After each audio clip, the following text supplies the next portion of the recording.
ആശമാരുടെ സമരത്തിനെതിരായ അധിക്ഷേപം തുടർന്ന് എളമരം കരീം. സമരം നടത്തുന്നത് ഈർക്കിൽ സംഘടനയാണെന്ന് പറഞ്ഞാണ് എളമരം കരീം സമരക്കാരെ കടന്നാക്രമിച്ചത്. എന്നാൽ കേന്ദ്ര സർക്കാരാണ് പ്രതിയെന്ന് സ്ഥാപിക്കാനാണ് ധനമന്ത്രിയും LDF കൺവീനറും ശ്രമിച്ചത്. സമരത്തോട് സർക്കാർ സ്വീകരിക്കുന്ന സമീപനത്തിൽ CPI-ക്കുള്ളിലും അതൃപ്തിയുണ്ട്.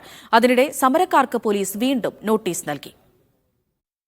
ആശമാരുടെ സമരത്തെ ആദ്യം നാടകമെന്ന് വിളിച്ച എളമരം കരീം എന്ന നിലപാട് കൂടുതൽ കടുപ്പിച്ചു. ഈർക്കിൾ സംഘടന അവർക്ക് ഒറ്റക്ക് അവരുടെ സംഘടനാ ശക്തി കൊണ്ടൊന്നല്ല ഇത് സംഭവിക്കുന്നത്. ഇതിൻ്റെ പിന്നിൽ ആരോ ഉണ്ടാവാം. പിന്നെ നല്ല മീഡിയ അറ്റൻഷൻ കിട്ടിയപ്പോൾ അവർക്കൊരു ഹരമായി. അങ്ങനെ ഒരു ശ്രദ്ധ പിടിച്ചു പറ്റി എന്നുള്ളൊരു ആവേശത്തിലായിരിക്കാം അവർ കണ്ടിന്യൂ ചെയ്യുന്നത്.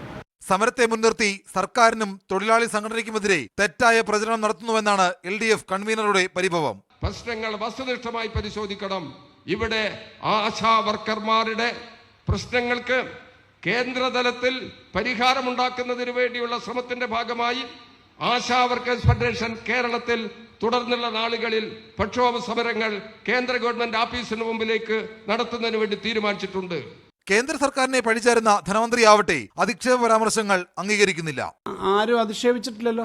ഈ ഇടതുപക്ഷ ഗവൺമെന്റ് അല്ലാതെ ഇത്തരം കാര്യങ്ങളിൽ അനുഭാവപൂർവമായ സമീപനം സ്വീകരിക്കുന്ന ഏത് ഗവൺമെന്റ് ഉണ്ട്? PSC ചെയർമാനും മെമ്പർമാർക്കും ലക്ഷങ്ങൾ വാരിക്കോരി നൽകുന്ന സർക്കാർ ആശമാരുടെ കാര്യത്തിൽ കണ്ണു തുറക്കാത്ത ദൈവമായി മാറിയെന്ന വിമർശനവുമായി CPI നേതാവ് KK ശിവരാമനെത്തി. എന്നാൽ ശിവരാമനെ പൂർണ്ണമായും പിന്തുണയ്ക്കാതെയാണ് CPI സംസ്ഥാന സെക്രട്ടറി ബിനോയ് വിശ്വം പ്രതികരിച്ചത്. സമരം ചെയ്ത സംഘടനയും സമരം ചെയ്ത സഖാക്കളും ആ സ്ത്രീകളും ആരും LDF-നെ രാഷ്ട്രീയമായിട്ട് ആക്രമിക്കാൻ നിൽക്കുന്ന വഴിയായിട്ട് പറയുന്നത്.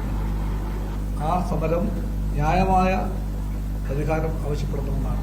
ആലപ്പുഴയിൽ സമരത്തിൽ പങ്കെടുക്കുന്നവർ ജോലി രാജിവെച്ച് പോകണമെന്ന് CITU നേതാവ് ആവശ്യപ്പെടുന്ന ശബ്ദ സന്ദേശവും പുറത്തുവന്നു. CITUവിന്റെ മെമ്പർഷിപ്പിൽ നിൽക്കുന്ന ആരും ഈ സമരത്തിന് പോകാൻ പാടില്ല. CITUവിന്റെ സമരങ്ങൾ വരുമ്പോൾ ആ സമരത്തിലാണ് നിങ്ങൾ പങ്കെടുക്കേണ്ടത്. സ്വന്തമായ അഭിപ്രായം എല്ലാവർക്കും ഉണ്ട്.